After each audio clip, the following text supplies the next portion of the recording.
everybody, what's up and welcome to today's video guys. And today I'll be showing you how you add a new user to Google Ads. So yeah guys, make sure to watch this quick and easy video till the very end and follow my steps correctly so you can make sure this works the same for you and that you can do it yourself.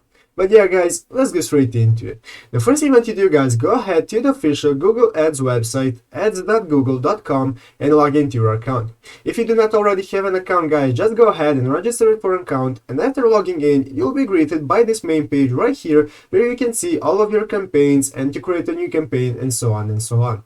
So guys, the first thing you want to do to add a new user is do the following. Go ahead into the upper right corner and find this option right here called Tools and Settings. So go ahead and click on Tools and Settings right here. And as you can see here guys, now we have a couple of options that we can choose what we want to edit. So we want to go under Setup and we want to find the third option which is called Access and Security. So guys, go ahead and click this option right here called Access and Security.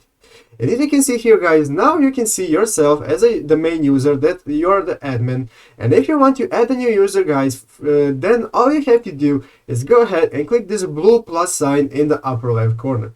Clicking on this guys, this will enable you to enter the email of the person that you want to add, and you can give them what kind of authority they have, if they're an admin, if they're standard, and so on and so on. So after that, just click send an invitation and they will accept and will become a new user on your Google Ads. So yeah guys, that's how you do it. I hope this video was helpful. If it was, make sure to leave a like and subscribe to the channel. So yeah guys, thank you for watching, take care and bye.